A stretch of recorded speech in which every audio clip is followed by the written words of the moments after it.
तो उत्तराखंड की सियासत में एक ऐसा नाम जो वैसे किसी परिचय का मोहताज नहीं, एक ऐसा नाम जो लगातार एक बार नहीं, दो बार नहीं, तीन बार नहीं, चार बार नहीं, पांच बार नहीं, 6 बार से विधायक है। वैसे तो सियासत विरासत में मिली, लेकिन उस विरासत को बाखूबी अंजाम दिया।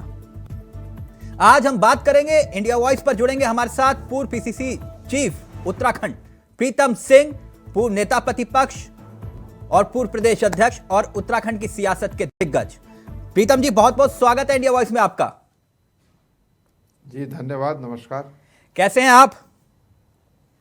मैं ठीक हूं, आप कैसे हैं? मैं बिल्कुल ठीक हूं प्रीतम जी। प्रीतम जी, शुरुआत करते हैं। सबसे पहले तो आपको ढेर सारी मुबारक, क्योंकि हिमाचल में कांग्रेस को विजय हासिल हुई और हिमाचल से आप लोगों का पुराना नाता भी रहा, पहनावा, रहन सहन, और जब से आपके पिताजी भी विधायक थे तब से उस दौर से हम देखते आए हैं। जी धन्यवाद। हिमाचल प्रदेश की महान जनता को मैं नमन करता हूं, प्रणाम करता हूं। उनको बधाई देना चाहता हूं कि विधानसभा के इस चुनाव में हिमाचल के लोगों ने कांग्रेस में विश्वास व्यक्त करते हुए कांग्रेस की सरकार बनाने में अपना महत्वपूर्ण योगदान देने का काम किया है। और इसके साथ ही साथ हिमाचल के लोगों ने सोनिया जी में, राहुल जी में और हमारे राष्ट्रीय अध्यक्ष खड़गे जी में विश्वास व्यक्त करते हुए कांग्रेस को मजबूत करने का संकल्प हिमाचल प्रदेश के अंदर लिया है। और प्रियंका गांधी जी ने जिस तरीके से चुनाव अभियान में हिस्सा लेकर के कांग्रेस के चुनाव को धार देने का काम किया है, ये सब उसी के परिणाम हैं। और उसके साथ साथ जो हिमाचल प्रदेश में हमारे स्थानीय लीडरशिप थी, उन्होंने जी तोड़ मेहनत करके कांग्रेस को विजय श्री दिलाने का काम किया है। तो हिमाचल की जनता को बारंबार नमन और प्रणाम, और उनको बहुत बहुत मैं धन्यवाद देना चाहूँगा। इस जीत को किस नजरिए से देखती है कांग्रेस? क्योंकि हिमाचल का जिक्र करें और उत्तराखंड, हवाएं इधर से चले या उधर से चले, हवाएं दोनों तरफ रुख जो है पता चल जाता है, एहसास हो जाता है। तो ये किस नजरिए से आप देखते हैं जीत? स्वाभाविक बात है, हिमाचल प्रदेश के अंदर जो कांग्रेस की जीत है वो इस बात का संकेत है कि लोकतंत्र में आस्था रखने वाले लोग सांप्रदायिक ताकतों से लड़ने का मन बना चुके हैं। इस देश के संविधान के विपरीत जो आचरण करेगा उसको सबक सिखाने का मन बना चुके हैं। और भ्रष्टाचार को और उसके साथ साथ जो अन्य समस्याएं हैं, जो स्थानीय समस्याएं थी, हिमाचल प्रदेश की पुरानी पेंशन बहाली का मामला था, सेब के काश्तकारों का मामला था, और नौजवान साथी जो बेरोजगारी के दर जो है भटकने का काम कर रहे थे, ये तमाम विषय थे। उन तमाम विषयों का जो है हिमाचल प्रदेश की जनता ने संज्ञान लिया और उन्होंने बदलाव करने का काम किया है। हवा हिमाचल से चले या उत्तराखंड से चले, बात एक ही है, हिमाचल में हम जीते हैं। तो उत्तराखंड के अंदर और देश के अंदर कांग्रेस के कार्यकर्ताओं में एक नया जोश और उत्साह जागा है। बिल्कुल प्रीतम जी, आपने बात तो सही कही, लेकिन एक महत्वपूर्ण सवाल है और इस सवाल का जवाब मैं आपसे इसलिए भी चाह रहा था क्योंकि हाल ही में हमने देखा, क्योंकि कार्यकर्ताओं के मनोबल का मैं जिक्र इसलिए कर रहा हूं, हाल ही में आपने एक प्रदर्शन किया और उसमें कांग्रेस के कार्यकर्ताओं का मनोबल देखने लायक था। तो क्या इस जीत से यह मान लिया जाए कि भाई जो कांग्रेस के कार्यकर्ता, जो माना जाता था कि उस अवस्था में नहीं सड़कों पर उतरकर जो है हल्ला बोल कर पाए, लेकिन आपके उस प्रदर्शन के बाद से कांग्रेस में एक अलग सी रिदम दिखाई दी सड़कों पर, तो क्या यह जीत कहीं ना कहीं असर नहीं डालती, आपको नहीं लगता, कि कार्यकर्ताओं के मनोबल पर? नहीं, देखिए, उत्तराखंड राज्य के अंदर हम पराजित हुए और पराजित होने के बाद लगभग 9 महीने के कार्यकाल में सरकार ने इस राज्य को इतने घाव दिए जिन घावों की भरपाई निकट भविष्य में नहीं हो सकती। और हमको लगा कि सरकार को जो है निश्चित रूप से सड़क पर उतर कर के घेरने की आवश्यकता है। और 21 तारीख को मैंने इसीलिए ये कहा कि हम कांग्रेस जन जो है देहरादून राजधानी की सड़कों पर उतर करके सरकार को घेरने का काम करेंगे। मैं आभारी हूं प्रदेश के आम जन का, कांग्रेस के तमाम नेताओं का, कांग्रेस के तमाम कार्यकर्ताओं का कि हमारे कार्यकर्ताओं ने उसमें भागीदारी सुनिश्चित करने का काम किया और एक ऐतिहासिक कूच जो है हमने सचिवालय की ओर करने का काम किया है। और स्वाभाविक बात है, हम हारे थे तो जो हमारा कार्यकर्ता हताश और निराश था, उसमें एक नए जोश का संचार हुआ और हिमाचल की जीत ने उस जोश को दुगना करने का काम किया। जी बिल्कुल, मैं इसीलिए ये सवाल पूछ रहा था, क्योंकि एक हार के बाद जो जख्म होता है उसको भरना भी बहुत जरूरी होता है। और आपने लगातार संगठन की भी कमान संभाली, विधानसभा के भीतर भी विपक्ष के रूप में आपने अपनी भूमिका को अदा किया। मैं इसलिए ये सवाल बार बार आपसे कर रहा हूं कि ये जो खासतौर पर 9 महीने हो गए और कांग्रेस संगठन के भीतर अभी तक कार्यकारिणी तक का गठन नहीं हो पाया, जब तक भूमिका नहीं अदा करेंगे तो पता कैसे चलेगा कौन किस भूमिका में है, कि नहीं प्रीतम जी? नहीं, देखिए, संगठन में बदलाव हुआ है और विधानमंडल दल में भी बदलाव हुआ है और जिन लोगों को दायित्व दिया गया है वो अपने दायित्वों का निर्वहन बखूबी करने का काम कर रहे हैं। प्रदेश की कार्यकारिणी मैं समझता हूँ शीघ्र जो है उसका गठन होगा और जब गठन हो जाएगा तो एक नए तेवर के साथ कांग्रेस फिर से आपको सड़कों पर दिखाई देगी।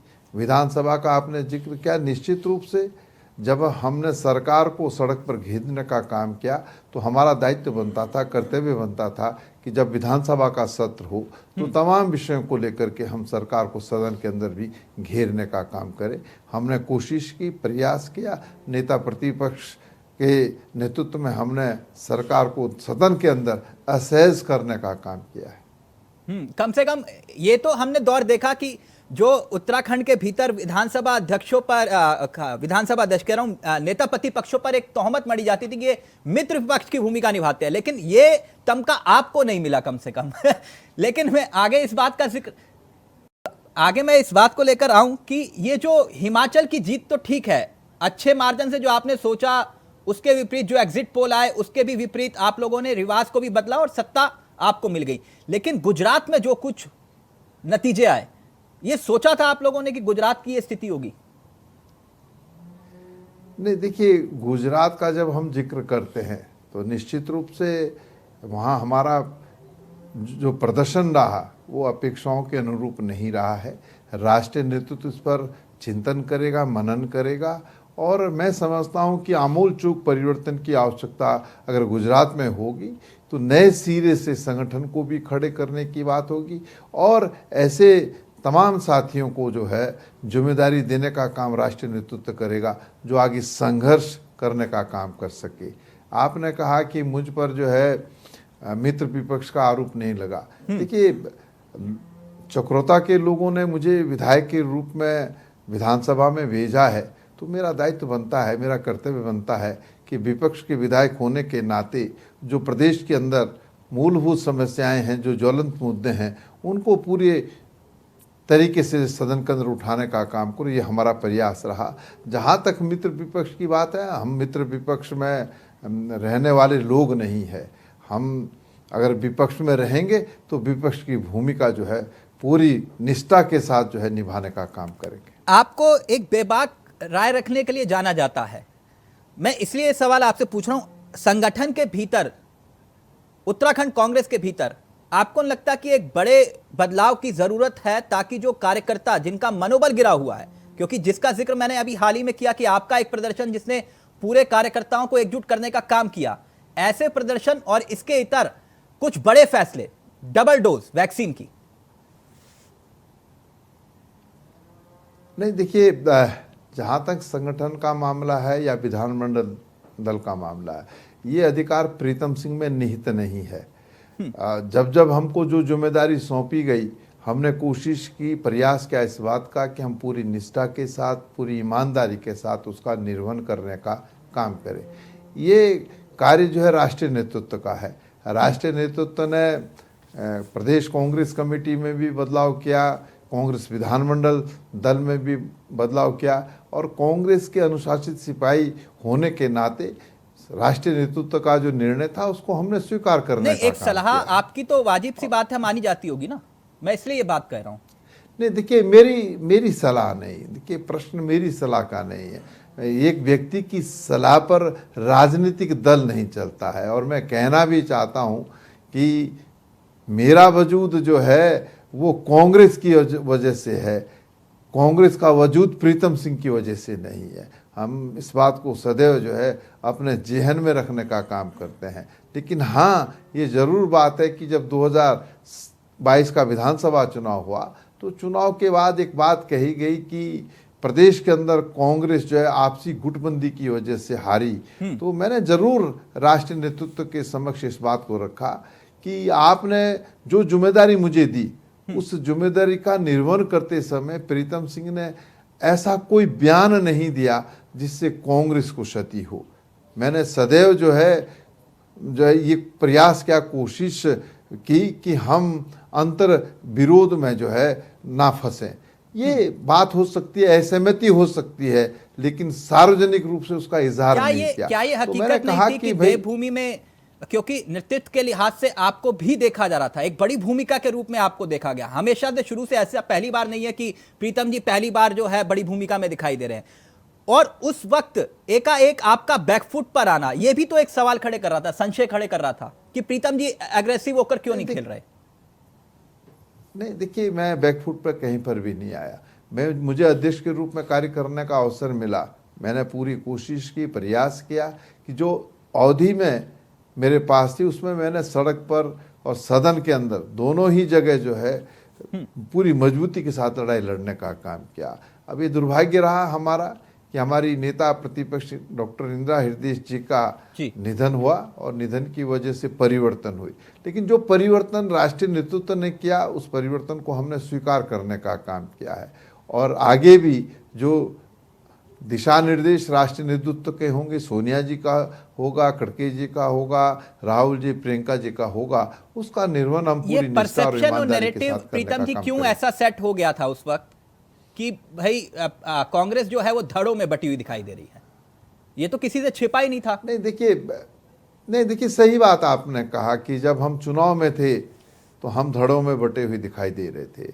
और मुझे कहते हुए कोई संकोच नहीं है कि जब हम चुनाव लड़ रहे थे तो हम लड़ रहे थे कि मुख्यमंत्री पर कैसे हमारी मजबूत दावेदारी हो। इसके दृष्टिगत जो है कई जगह हमसे गलतियां हुई और उस गलतियों का खामियाजा हमने भुगता।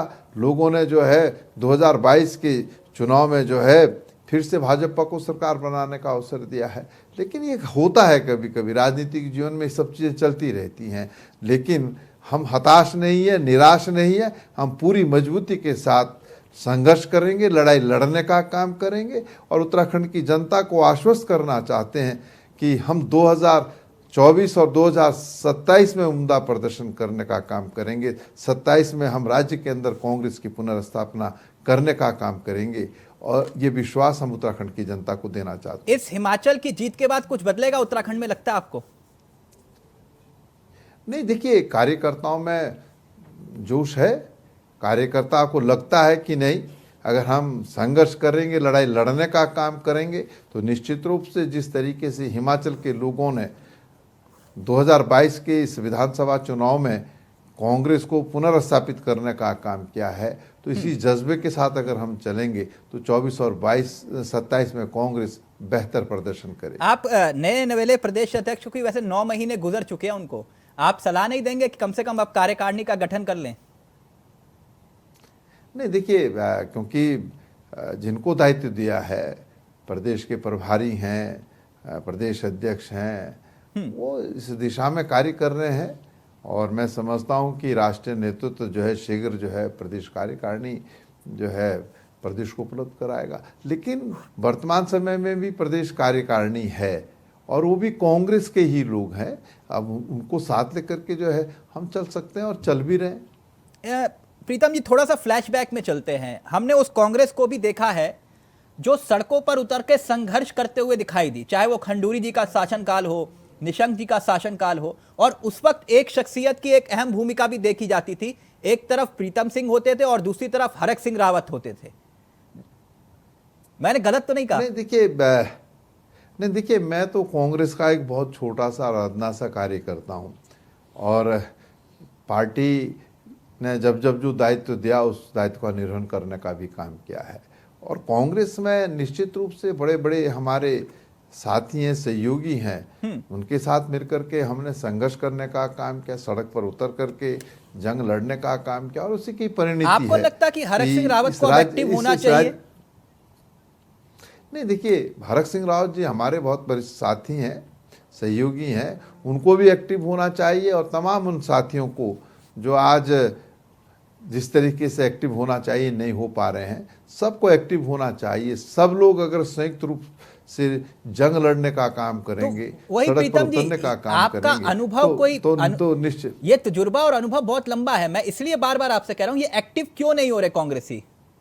आपको क्या लगता है क्यों नहीं हो पा होंगे? नहीं, देखिए, मैं बड़ा स्पष्ट करना चाहूंगा कि 2022 के विधानसभा चुनाव में कांग्रेस का एक एक साथी ये समझ रहा था, सोच रहा था कि हमारी वापसी होगी और किसी कारणवश हम नहीं आ पाए सत्ता में, हम चुनाव पराजित हो गए, हार गए और हारने के बाद एक वातावरण जो ऐसा था कि हम थोड़े बैकफुट पर आ गए थे। लेकिन बैकफुट पर आने का मतलब ईमानदारी से समीक्षा हुई उस हार की समीक्षा हुई? देखिए, हार की समीक्षा के लिए मैं समझता हूं कि जिस तरीके से होनी चाहिए थी उस तरीके से नहीं हुई। हार की समीक्षा तब होती है जब राष्ट्रीय नेतृत्व जो है, जिन पर ये जिम्मेदारी सौंपी गई थी कि वो प्रदेश में और राष्ट्रीय नेतृत्व में समन्वय बनाने का काम करे, वो आमने सामने बात होती, तब तो बात बनती। अब क्या फीडबैक जो है, जिनको जिम्मेदारी सौंपी थी प्रदेश में जो है कांग्रेस को मजबूत करने की और साथ ही साथ प्रदेश में और केंद्र में समन्वय स्थापित करने की, उन्होंने क्या रिपोर्ट दी हमें तो पता है नहीं अभी तक। तो ऐसी वजह क्या रही कि प्रदेश प्रभारी इतने एक्टिव नहीं थे और हार के बाद तो वो दिखाई नहीं दिए प्रदेश में? नहीं, देखिए, गिरते हैं सिपह सलार मैदान जंग में, वो क्या लड़ेंगे जो घुटनों के बल चलते हैं, ये चलता रहता है। जब हम चुनाव लड़ते हैं तो कभी हम चुनाव जीतते हैं, कभी हम हारते हैं। हमने तो कभी नहीं देखा कि चक्राता में किसी ने प्रीतम जी को घुटने टिका दिया हो, हमने तो आज तक नहीं देखा। 6 बार से तो लगातार आप जीत रहे हैं। प्रश्न नहीं, देखिए, प्रश्न प्रीतम सिंह का नहीं है, प्रश्न है कांग्रेस पार्टी का। मैंने कहा कि हम कई बार चुनाव मैदान में जाते हैं, कभी हम चुनाव हारते हैं, हम कभी जीतते हैं। सरकारें बनती है, कई बार नहीं बनती है, लेकिन उससे हताश और निराश होने की आवश्यकता नहीं है। कांग्रेस का जो मूल सिद्धांत है, उस मूल सिद्धांत पर चल करके लोगों की आवाज़ को बुलंद करने का हमारा दायित्व बनता है, कर्तव्य बनता है, तो उसको हम करते रहें। आपने ही एक बार स्टेटमेंट दिया था, आपने कहा था हम इलाज तभी कर पाएंगे जब हमें बीमारी का पता हो। नहीं, देखिए, स्वाभाविक बात है, जब किसी बीमारी का पता होगा तभी तो इलाज हो पाएगा। डॉक्टर के पास जब हम जाते हैं, जब हम अपनी बीमारी को बताएंगे तभी तो डॉक्टर तदनुसार जो है हमारा इलाज कर पाएगा, हमको दवा दे पाएगा। अगर हम अपने मर्ज को छिपा दें तो फिर डॉक्टर भी क्या कर सकता, कोई कुछ नहीं कर सकता। तो मैंने कहा ना कि चुनाव हारने के बाद हताश होने की आवश्यकता मैं समझता हूँ कतई नहीं है। और मैं कह सकता हूँ कि 21 नवंबर को जिस तरीके से कांग्रेस के लोग सड़कों पर उतरे, तो ये संकेत था इस बात का, ये इशारा था इस बात का कि उत्तराखंड के लोग अभी भी कांग्रेस को प्यार करते हैं, स्नेह देते हैं। और अगर कहीं पर कांग्रेस सड़क पर उतरे तो लोगों का सैलाब उनके साथ स्वतः ही खड़ा हो जाता है। मैं तो आभारी हूँ कांग्रेस के एक एक साथी का, एक एक अपने सहयोगी का, कि उन्होंने 21 नवंबर के जो हमारे सचिवालय कूच था उसमें जिस तरीके से भागीदारी निभाई, तो सरकार को भी ये सोचने पर मजबूर कर दिया कि भाई ऐसा नहीं है कि प्रदेश के अंदर कांग्रेस समाप्त हो गई है। कांग्रेस जब चाहे जितनी शक्ति के साथ चाहे उठ खड़ी होगी। ये प्रीतम जी के शक्ति प्रदर्शन के रूप में भी देखा जा रहा था और माना यह गया कि यह सफल प्रदर्शन हुआ, लेकिन उस वक्त आपने हरीश रावत जी को नहीं बुलाया था। देखिए, मैं बड़ा स्पष्ट करना चाहता हूं, हमारे तमाम नेता इस प्रदेश के अंदर समय समय पर कांग्रेस को मजबूत करने के लिए कार्यक्रम आयोजित करते रहते हैं और उसी के अनुरूप जो है, क्योंकि प्रदेश के अंदर ज्वलंत समस्याएं थी, अंकिता भंडारी हत्या का कांड हमारे सामने था, उसकी हम सीबीआई जांच की मांग कर रहे थे। बेरोजगार साथियों का प्रकरण हमारे सामने था, यूकेएसएससी में जिस तरीके से भ्रष्टाचार हुआ वो हमारे सामने था। आप देख लीजिए, प्रदेश की कानून व्यवस्था का प्रश्न था, प्रदेश के विकास का प्रश्न था, महंगाई का प्रश्न था। ये तमाम मुद्दे थे जिन मुद्दों को लेकर के हमने कूच का आयोजन किया था और हमारे बहुत सारे साथियों ने उसमें हिस्सा लिया। लेकिन हरीश रावत जी नहीं आए वो थे। अपने कार्यक्रमों में व्यस्त रहे होंगे। तो आपने उनको न्योता दिया था? देखिए, मैंने कहा ना कि समय समय पर प्रदेश के अंदर आप देखते होंगे कि हमारे तमाम बड़े नेता कार्यक्रम करते रहते हैं, तो सब लोग एक साथ एक जगह मौजूद रह पाए, ये असंभव सी बात है। मैंने प्रयास किया था उनसे भी संपर्क करने का, लेकिन उनसे नहीं हो पाया। लेकिन जो हमारी विधायिका हैं अनुपमा रावत, मैंने उनसे भी कहा था, उनको भी कहा था कि आप आएँ इस कार्यक्रम में। वो नहीं आ पाई। अब उनका कार्यक्रम अन्यंत्र रहा होगा, कहीं व्यस्त रहे होंगे, तो इसलिए नहीं आ पाए। तो बहुत सारे लोग आए, कुछ लोग नहीं आ पाए, नहीं पहुंच पाए। करण माहरा भी नहीं पहुंचे उस कार्यक्रम में। अब नहीं पहुंचे करण मेहरा जी, उन्होंने कहा कि वो जो है हल्द्वानी में उनके परिवार में कोई विवाह था, जो उन्होंने मुझे बताया। मैं तो गया था पीसीसी ये कहने के लिए कि भाई कार्यक्रम है, उसमें आप सम्मिलित हों। अच्छा, हमेशा से आपके जो, लेकिन आप जो लोग नहीं आए उनके बारे में आप कह रहे हैं, जो आए उनका भी तो मैं धन्यवाद कर दूं कि इतनी बड़ी संख्या में हमारे मैं तो कह रहा हूं आपका सफल प्रदर्शन था, इसमें कोई दो राय नहीं, इसमें तो कोई दो राय नहीं, वो तो सब ही देखा प्रीतम जी। लेकिन मैं एक बात आपसे चलते चलते जानना चाहता हूं कि जो अब स्थिति है, आपको लगता है कि उत्तराखंड कांग्रेस को मजबूत करने का वक्त आ गया है? और हमेशा से एक भूमिका आपकी देखी गई है, आपके कार्यकर्ता चाहते हैं कि प्रीतम जी आगे आकर चीजों को संभालें, तो उस भूमिका में क्यों आप पीछे हट जाते हैं बार बार? नहीं, देखिए, मैं किसी भूमिका में कभी पीछे नहीं हटा हूं। वर्तमान समय में जो दायित्व है वो जिन लोगों के पास है, मैं उनके साथ खड़ा हूं। जब जिसका जो आदेश होगा उस आदेश का हम पालन करेंगे।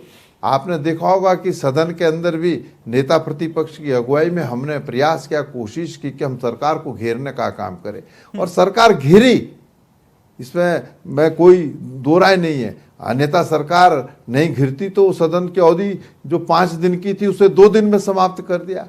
तो ये सरकार असहज थी, तो ऐसा नहीं है। जब अच्छा, अगर यहाँ पर जो निर्देश होता है उन निर्देशों का पालन हम करते हैं। एक नैरेटिव परसेप्शन क्रिएट कर दिया बीजेपी ने, जैसे आप कह रहे हैं कि भैया हमें बताया गया कि हम धड़ों में बटे हुए हैं। अब इस परसेप्शन और नैरेटिव से बाहर कैसे निकला जाए, क्या किया जाए इसके लिए? क्या कभी कुछ सोचा आपने? कोई नैरेटिव नहीं है। अब भारतीय जनता पार्टी ये कहे तो मुझे लगता है ये कदापि उचित नहीं है। और कहावत भी है कि जिनके घर शीशे के होते हैं वो दूसरे के घर पर पत्थर नहीं फेंकते। भाजपा की जो स्थिति है वो आपके सामने है। 2 पूर्व मुख्यमंत्री भ्रष्टाचार के आरोप जो है वर्तमान सरकार पर लगाने का काम करते हैं। तमाम मंत्रीगण जो है कहते हैं कि अधिकारियों की सीआर लिखने का अधिकार मिलना चाहिए। सरकार और जो है शासन में कहीं पर कोई समन्वय दिखाई नहीं देता है। हालात बद से बदतर हैं। एक बात हो तो मैं कहूं, बड़ी लंबी चौड़ी फेहरिस्त है, उसका जिक्र करूंगा तो समय भी आपके पास इतना नहीं होगा। एक सवाल आपसे, प्रदेश संगठन प्रभारी की भूमिका किस नजरिए से देखते हैं आप, कांग्रेस? नहीं, देखिए, प्रदेश प्रभारी की जो भूमिका है वो उनको अदा करनी है। राष्ट्रीय नेतृत्व ने जो दायित्व उनको सौंपा है उस दायित्व का वो निर्वहन करे, आए यहाँ पर कांग्रेस को मजबूत करे। लेकिन अगर नहीं आएंगे तो नहीं, अगर नहीं आएंगे तो फिर कांग्रेस कैसे मजबूत होगी? और मैंने अभी जो है हमारे राष्ट्रीय अध्यक्ष खड़गे जी ने जो है एक बैठक बुलाई थी दिल्ली में, उसमें उन्होंने कहा कि जो प्रभारी हैं वो जाएं अपने प्रभार वाले राज्यों में और अपनी जो है उपस्थिति वहाँ दर्ज कराएं, वहाँ पर कांग्रेस को मजबूत करने के लिए काम करे। और उन्होंने इस बात को भी बड़े साफ शब्दों में कहा कि अगर कोई अपने दायित्वों का निर्वहन करने में अक्षम है, नहीं कर पा रहा है, तो उन्हें स्वतः ही जो है पीछे हटना चाहिए। तो फिर नए लोगों को जो है जगह देनी चाहिए। उत्तराखंड अब ये तो जवाब मैं थोड़ी दे सकता हूँ, ये जवाब मैं थोड़ी दे सकता हूँ, उनको देना है। मैं तो पहले कह चुका हूं कि आना चाहिए। इस समय विषम परिस्थितियां हैं, अरे विषम परिस्थितियों में तो ही सेनापति की जो है परीक्षा होती है, और विपरीत परिस्थितियों में अगर आप हथियार डाल देंगे तो फिर क्या जंग लड़ेंगे। बिल्कुल सही कहा आपने। चलते चलते अपने कार्यकर्ताओं को कोई संदेश देना चाहेंगे आप प्रीतम जी? निश्चित रूप से मैं उत्तराखंड के कांग्रेस जनों का आह्वान करना चाहूँगा कि आज देश के अंदर जिस तरीके से सरकार चल रही है, जो देश के सांप्रदायिक सौहार्द को समाप्त करने पर तुली हुई है, आज हालात और स्थितियां ये हैं कि हर चीज को जो है सांप्रदायिकता के तराजू में तोलने का काम सत्ता में बैठे हुए लोग कर रहे हैं। इस देश के संविधान को धत्ता बताने का काम कर रहे हैं, और विपक्ष को नेस्तनाबूद करने के लिए जिस तरीके से सीबीआई, ईडी और इनकम टैक्स का प्रयोग हो रहा है, इसके खिलाफ कांग्रेस जनों को उठकर खड़े होकर के संघर्ष करने की आवश्यकता है। और हमको अपने उस संघर्ष को याद करना है, उस अतीत को याद करना है जिस कांग्रेस ने, जिस अंग्रेजी हुकूमत में कभी सूर्य अस्त नहीं होता था, उस अंग्रेजी हुकूमत से लड़ाई लड़ने का काम किया, देश को आज़ादी दिलाने का काम किया। उस जुनून के साथ हमें फिर से एक बार जो है लड़ाई लड़ने की आवश्यकता है। और मुझे यकीन है, भरोसा है, कांग्रेस का एक एक साथी सोनिया जी के नेतृत्व में, खड़गे जी के नेतृत्व में, राहुल और प्रियंका जी के नेतृत्व में इस जंग को लड़ने के लिए तैयार है। और आज राहुल जी भारत जोड़ो यात्रा पर हैं, और जो जन समर्थन उनको मिल रहा है वो स्पष्ट परिलक्षित होता है कि आज सत्ता में बैठे हुए लोगों से लोग आजीज आ चुके हैं। ठीक, थैंक यू सो मच, बहुत बहुत शुक्रिया इंडिया वॉइस को वक्त दिया आपने प्रीतम जी, बहुत बहुत शुक्रिया आपका। जी धन्यवाद, नमस्कार। नमस्कार। तो ये थे हमारे साथ पूर्व नेता प्रतिपक्ष, पूर्व प्रदेश अध्यक्ष, कांग्रेस के दिग्गज प्रीतम सिंह, जिन्होंने बेबाक अंदाज से अपनी बात को रखा, कई महत्वपूर्ण पहलुओं पर भी उन्होंने अपनी बात को रखा संगठन के लिहाज से। फिलहाल मुझे दीजिए इजाजत, नमस्कार, जय हिंद, जय भारत, जय उत्तराखंड।